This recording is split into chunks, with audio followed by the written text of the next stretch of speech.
Hello, fellow realtors, and welcome to the Real Estate Recap. So this last Friday on June 19th, we were able to share a Zoom meeting with the new commissioner for the Department of Real Estate, Doug McCauley.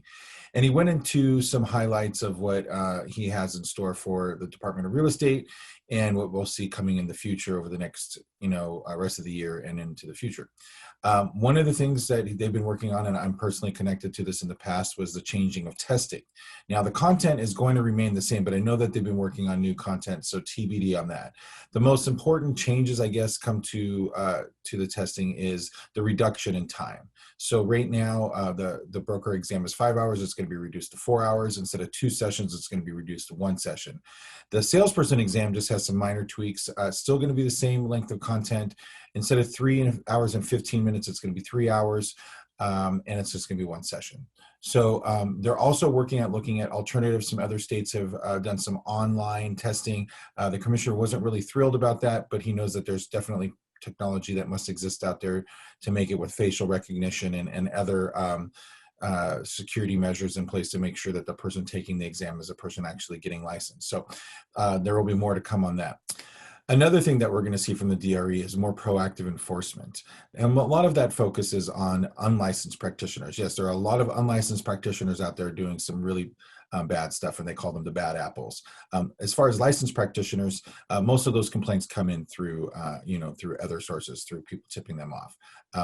So they just want to remind us that there's it's $2,500 per offense is the maximum, but you could have multiple offenses under one complaint. Since 2014, there have been 3,000 citations, but in 2019, there were over 900. So we can see that it's picking up. So there's a breakdown of this in the PowerPoint that we've included, but 50% of those citations in 2019 had to do with license sanctions or sanctions on licensees. So please take a look at those numbers, and please, a lot of it had to do with broker oversight and some other stuff. So, and we'll get into that. The next section is audits. So in 2019, there were 483 audits, and the main categories of issue that they had were trust fund shortages, lack of brokerage oversight, broker-controlled escrow activities that were not reported to the DRE, and delays in providing records. But the big one that they really focused in on was brokerage oversight. So again, that kind of ties into the sanctions and the citations and then into the audits. So anyways, this new commissioner is very proactive. He's very interested in social media. So they encourage us all to follow them on Facebook and Twitter. And we'll include those links for you guys to follow the DRE so that you can stay up to tune and up to date on things as they're happening and as the DRE is releasing them, not just through letters or word of mouth or other ways of reporting. So moving on from the DRE, we are getting into the PPP.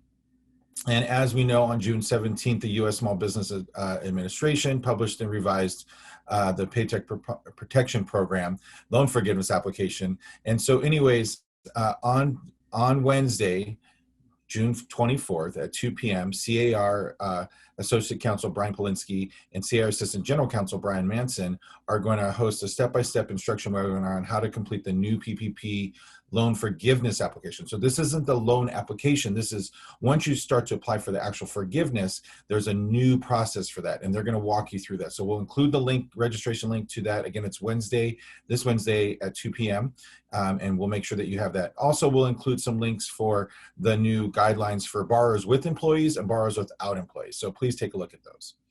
Some additional guidelines came through from our governor's office on June 18th. The governor released a guidance for the use of face coverings. As we are coming out of COVID, our rates are still going, our infection rates are kind of still increasing. So as we're trying to get back to a normal way of doing business and life, we're seeing the rates of infection increase. And so the governor came out with these new guidelines. They're not orders yet.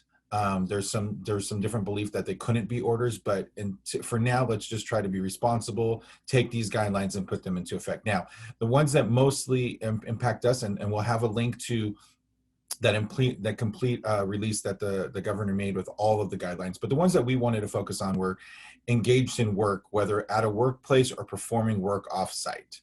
So that's really what we do. And it said interacting in person with any member of the public. So we have to be wearing face coverings.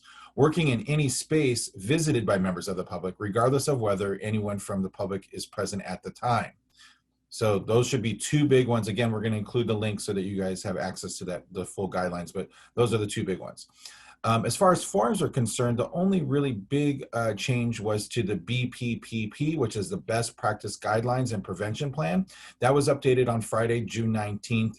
We'll include a link to that. It's on ZipForms, so please take a look at that and look at the new updates to that form that Gov Hutchinson went over, and there's some guidelines there. I'm talking about ZipForms Plus. So you will be noticing on July 1st, starting on July 1st, ZipForms Plus will be getting a new name. So ZipForms Plus and ZipTMS will now be called Lone Wolf Transactions, ZipForm Edition.